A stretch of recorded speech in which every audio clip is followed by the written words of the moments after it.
first of all, to, satisfy the customer and make sure they're going to get a good deal, and then also to be honest and give them an accurate description of the vehicle. We've known the Duggars for years. What is it about Josh that you trust? I don't know, his family's so sweet and we've known him for so long. It's like, Yeah, we know his ethics and that we would get a good guy. a good deal. This would not be my recommendation. I would feel safer driving the Lexus than I would driving this personally. Everything to my knowledge works on this. It has CD player, all that stuff.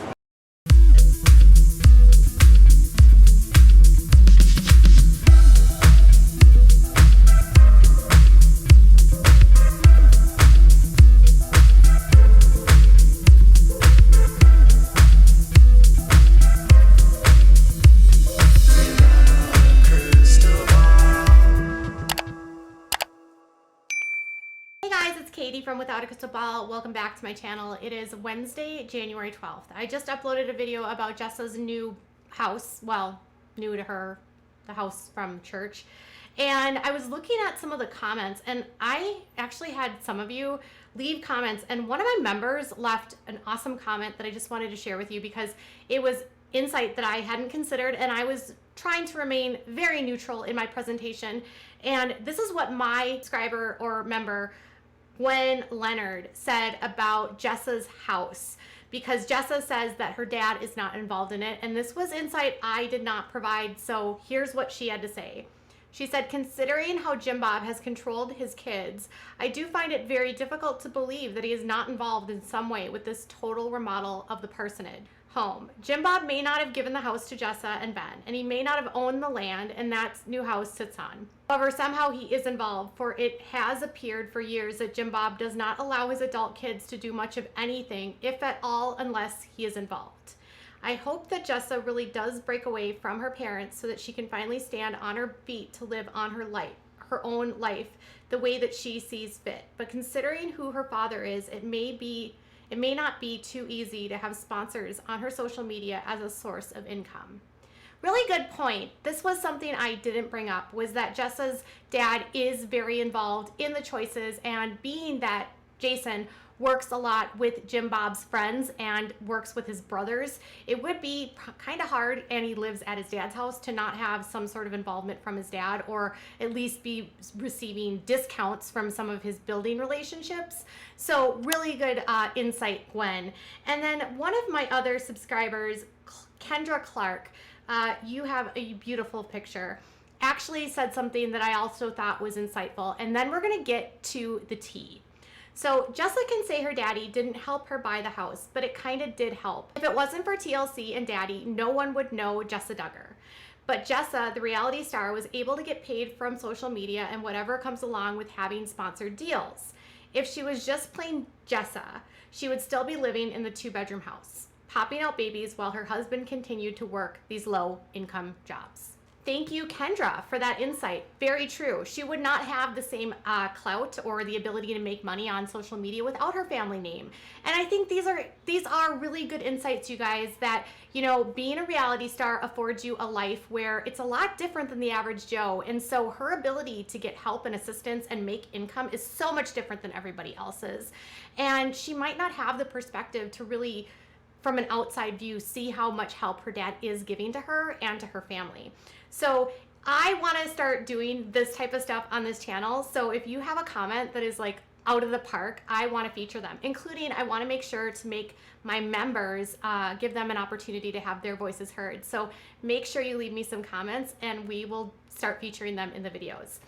Let's talk about what's going on with Josh and Anna, and let's also talk about who Josh was speaking to and all of the details around that. And you guys had wanted to know about what is going on with Josiah and Lauren. So we're gonna get into all of that. Grab your coffee, your wine, whatever you've got, let's get going. So let's start with Josiah and Lauren, and then we'll do the stuff with Josh at the end. So Josiah and Lauren have been taking more of a low profile view of life. Right before the trial started, they actually got rid of all of their social media. Basically, every picture on their Instagram, they deleted except for 6 photos. The photos were one photo of the 2 of them, none of their daughter. And some of the photos were actually even before Josiah and Lauren were together. Okay. So Obviously, people were like, oh my gosh, what's going on with Josiah and Lauren? Then at Christmas, there was a video that was made by Jana. I was in the videos, but Lauren was not in the videos. So immediately people were like, where's Lauren? What's going on with Lauren? Well, then we have, so we noticed a few things that seemed out of place. They've deleted all their photos. There's a Christmas and Lauren's not there. And what's going on? Are they still together? The last photo that we see of them is in September on the Duggars Instagram.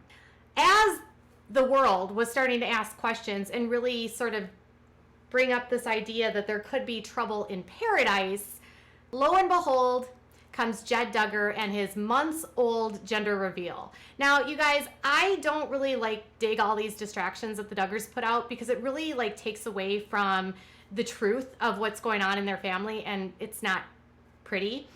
But Jed reveals the gender of his baby, which is a boy, and it's breaking up the 10 or 12 girls that they've had in a row for their grandchildren. And Jed and Katie released this video, which, by the way, comes on the same day that their family doctor is accused by his daughter of CSA and all these horrible things. And they don't say anything. They release the gender reveal, and in the gender reveal, there is a video. On video is Lauren and Josiah. Now, I have to point out to you that the gender reveal was not filmed in January, because in the video, and there was leaves on the trees, and it appeared as though it was probably late October, maybe mid-October, early November, based on the foliage in the area at the time. I went online onto KNWA to see what foliage pictures they had, the trees. Everyone loves when the trees change colors. And I noticed that in a town about an hour away from Fayetteville, which is where they live, there was trees changing into very orange. And by mid-November, all of the trees in the area were a deep orange or red. And so trees had changed by that point. So in the video that they shared, there was only a little bit of red at the top of maple trees, and then everything else was green. So they released a months-old video that was likely filmed in October that happens to have Josiah and Lauren, okay? So then everyone's like, oh my God, Josiah and Lauren. Oh my God, Lauren looks pregnant. I'm not gonna go there. What we do know is that Josiah and Lauren were together, and it was in November or early November and late October. So at least as far back as then. We are in January right now. But then Jessa, who is always doing the Duggar cleanup, she responded to somebody asking her a question about what was going on with Josiah. And again, take this for what it's worth, because Jessa does have a lot of her dad in her, and she does tend to not always be honest on her social media. But someone asked this question on her latest video. They said, nice house, thanks for sharing. How is your brother Josiah doing? Have not heard or seen him in a while. And she said, they've chosen not to be active on social media anymore, and they're doing wonderful. Thanks for asking. So Josiah and Lauren quit the internet. We already knew that. And they're doing wonderful, according to Jessa. Now, I don't know if that's true. That's what Jessa says. They were in Jed's video in November, late October. It's January. They could still be great. We don't know. They're not on social media anymore. So it's going to remain a cloud of spookiness, right? So the Duggars can keep on baiting us through their social media of telling us little tidbits of how everyone's doing. But according to Jessa, Josiah and Lauren are great. And like I said, nothing going on in divorce records or anything like that. They appear to live in the same house. So theoretically, I think things are okay. But again, we don't really know because they've chosen not to be on social media. And here's the thing. I don't know that I can blame Lauren for wanting to get off social media.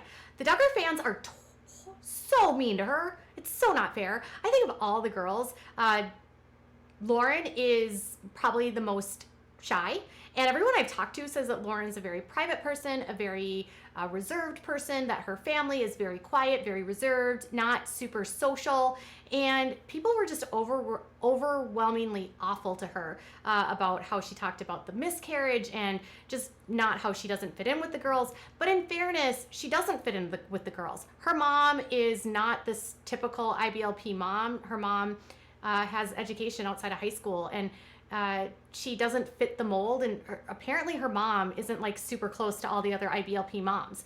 So Lauren is a different stock. She's not like the Duggar girls, and she's not going to be the same as them, and she's going to have maybe different views on life, and maybe she's more assertive. I don't know. She's Lauren. Right? She also doesn't fit in with them, I was told, because they're kind of different. So there's that. So they are fine, apparently, allegedly, according to Jessa. Take that for what it's worth. Okay, so now let's get on to Josh and Anna. So I told you guys last week that I was doing, or actually was it a couple days ago? I don't even remember. I can't remember, you guys. I cannot remember. Josh and Anna they cannot quit each other. They cannot quit each other. Anna and Josh can't quit. Files and I were talking the other day, and we were going through the call lists, right? So I told you that he talked to Jed, he talked to Michelle, he called his dad, he called Anna, and he was calling Rob Spivey. And I told you about how they have the connection to Rob Spivey because Rob Spivey used to run the Little Rock Training Center, where Jim Bob said he sent Josh when he did that stuff to Joy. So while he's been locked up, he is in isolation. And we got a copy of the intake, which was when they processed him, and it was sent to me by the Sojo Files. When I was talking to her, she sent me a copy of it. And if you haven't followed her podcast, you should. She is pretty awesome. But when she sent me a copy of the intake files, I noticed a couple things. So I just want to tell you something. So when on his intake file, he is listed as a Christian, which is debatable. It also says that he is self-employed and works in auto sales. He was working at Jed's car lot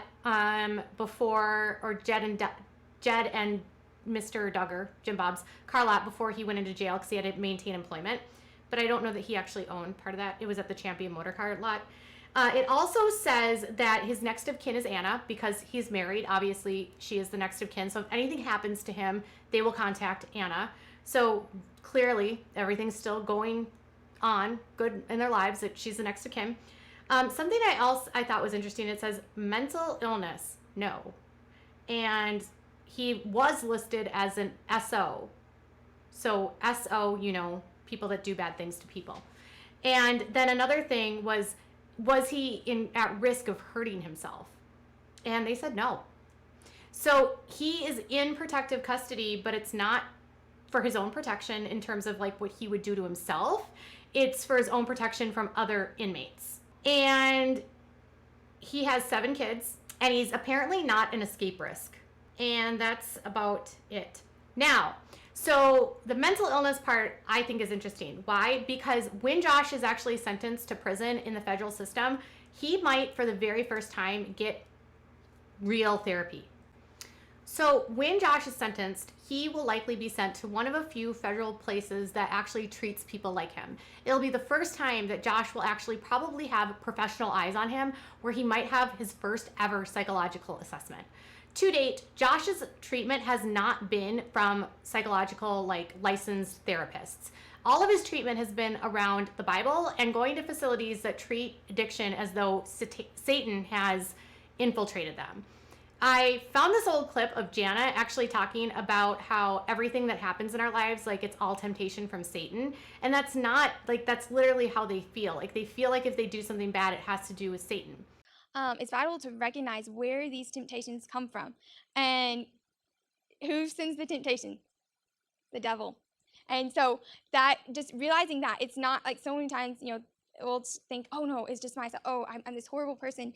And, but realizing that, Satan tries to send these temptations to get us down. He'll shoot his fiery darts at everybody, and everybody struggles with a lot of the same things. But it's not a sin when that wrong thought comes into our head. But it's in the time I've covered them, I've noticed they don't believe at all in psychological help. The IBLP is very clear that they dissuade people from being on any sort of medication. They have a basic care sheet where it tells them about all the side effects that you can go on if you were to take anything from lithium to an antidepressant to an anti-anxiety. They make it seem like everything is really bad, and the bad outweighs the good. So they're very against that. They're also very against psychologists because they believe that they're worldly and that they're using a world framework when treating someone, because psychologists will not allow you to say, Satan made me do it. Psychologists will also typically try to work with you, at least in my experience, to get to the root issue of what is causing you to either act this way or do these things? Like, what is going on in your life where you're acting out, or what is drawing you into this behavior? And psychologists work to help you work through that, help you understand the triggers, understand the cycles. There's so much amazing things that can happen with proper psychological therapy, with a licensed counselor or a licensed psychologist or having a psychiatrist. I mean, I can't over accentuate how critical it is for someone to have the right person to help them. So Josh has never had that. He's going to go now to a facility where he might for the very first time have his first ever psychological evaluation, because as is part of his sentencing, he might be required to go through SO treatment. And as a part of that treatment, he might have to work with a licensed psychologist. And in prison, they don't work with like the charlatans that are in these churches that believe that if you just have more faith, it'll all go away. They work with actual clinical psychologists, clinical psychiatrists, clinical therapists that are licensed. And so Josh, while he says right now, I don't have a mental health issue, part of me thinks if he got the right therapy, and I'm not saying that he could be reformed at all, but imagine if more of the Duggars actually went and sought help and got a proper diagnosis and actually worked through their issues and understood things from the worldview that Satan is not the problem, that there are chemical imbalances that occur in your head that you can't control. Like if you are sick and you had problems with your kidneys, or if you had problems with your heart, you would want to treat those. So really, you should think the same way about your brain. Like you should take care of your brain. It's the one thing that you have that like makes you who you are. And if you could be a better person, why not be a better person? Someone I've always been totally worried about when it comes to mental health is Michelle. So again, I'm not a psychologist, but I think with a psychological evaluation and treatment, even if it doesn't work for him, even if it doesn't help him stop, it would be the first time he might know and realize, hey, there's something actually not right in my, like going on. It's not Satan. It's actually something in my brain. It's my chemical imbalance. It's a whatever it is. That's part of what is making me do what I do. It doesn't excuse what he's done. It doesn't explain what he does, but it definitely would be helpful. And I think in the IBLP, people are so afraid to say that they have a mental illness because they say it's a sign of weakness. My hope is that the judge orders this program. It's not always ordered, and not everyone has to do it, but it's really at the judge's discretion. And some people will do it anyway, even if it's not ordered by the court, to show that they're serious about getting better. Now, if Josh still doesn't think he's, if he still thinks he's not innocent or he's guilty or whatever, that would be another obstacle. But the mental illness part, you guys, not mental illness, would it be like a personality disorder? I don't know. If there's a psychologist in the comments, let me know what your thoughts are. I know you're not treating him. I know that Dr. Grande, who is a mental health counselor, has talked about Josh having like maybe narcissism or his belief of like showing personalities of like antisocial personality disorders, that kind of stuff. But again, I'm not a psychologist. So he doesn't have a mental illness that he knows of. That's kind of how I think of it. When I was also talking to the Sojo files, something else that we realized is that they have been on the phone more than 100 times. One thing is that they have done, I think like up until January 2nd, they had done like 39 video chats, but he's called her like 64 times. That's intense. 64 times in not even a month. 64 times, not even a month. Like that's more than a couple times a day. It's a lot. So Josh is calling Anna a lot, still having a very like close relationship with her, and I think heavily codependent. And I think Anna would be, I don't know if they'll offer her like resources as a wife, and I hope she maybe takes up on it, but I don't know if she will because of her IBLP belief that she doesn't have a problem, it's Satan. But I hope that they get this, because 100 times in not even a month is a lot to talk to someone. And it tells me that they just really are likely having a hard time separating from each other.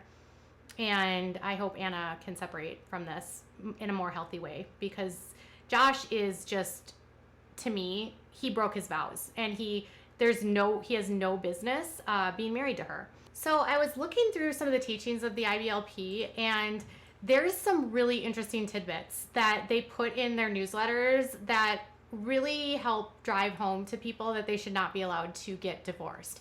Here's one way they manipulate their followers. They say, broken marriages and delinquency. It says, 2 years ago, while working in Brookhaven, a judge informed community leaders that he had to grant 2 divorces that morning. And he told the couples, I am required by law to grant you a divorce, but I'm aware that 80% of our juvenile delinquents come from broken homes. If your children become delinquent, I'm going to charge each of you with contributing to the delinquency of a minor. So I don't know about these statistics, but I will say that Bill Gothard frequently took things out of context and would twist things in a way to make it so that like there was no other option. And so that to me seems like a little bit high. I don't know if that's true, but can you imagine being told that if you get a divorce and your child rebels and is delinquent, I'm going to charge you with delinquency, and then I'm going to charge you, and then you're going to get in trouble, and it's your fault that your child is so screwed up.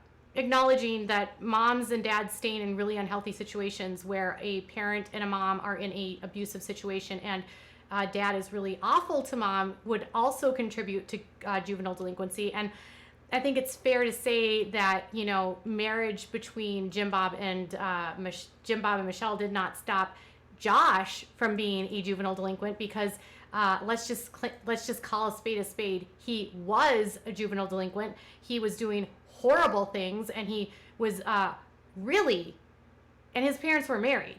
So if you're in a marriage in the IBLP, you can't really get divorced because your kids are going to become juvenile delinquents, even though Josh is a juvenile delinquent and he's still a delinquent. And hell, witchcraft, fires, hell, demons, Satan, all those other things that make it so that you can't get divorced. It's a blood covenant. There's a zillion different reasons. But what I do hope is that Josh will get some therapy, hopefully, and I don't know if it'll work. Again, not sure. It works for some people, not for everyone. They're very hard to treat. But anyways, Josh hopefully will get help. But I hope that Miss Anna utilizes some resources through maybe the Department of Human Services, perhaps getting involved in her life and making her going through parenting classes, or going through, you know, maybe classes on codependency, or making her take classes on identifying being a victim of DV. My hope is that in this process, when the children are evaluated and the family is looked at for sentencing to see if Josh has done anything to kids, that there are interventions that are made by the state to help Anna, because Anna, in order to be a good mom, needs to separate from Josh and away from this cult. She also needs to be able to be not dependent on him and realize that she doesn't have to depend on him for life, and that she can separate from him. Right now, they are literally not acting like a couple that is going to separate. They are not acting like a couple that is on the brink of divorce. They are acting like a couple that is very ingrained and enmeshed and entangled. Who is not contacting Josh and who Josh is not contacting? His sisters. So he has reached out to Jed, but he has not once tried to call any of the sisters in who he offended or he hurt. Isn't that interesting? And they aren't calling him, although that doesn't surprise me. That kind of tells me where the sisters feel about Josh. It also tells me where they're probably sitting with Anna. And it's likely that this divide with Anna is going to continue as long as she stands by Josh, because the rest of the Duggars, they seem to want to be able to move on with their lives. All right, you guys, tell me what your thoughts are in the comments below. Bye, guys.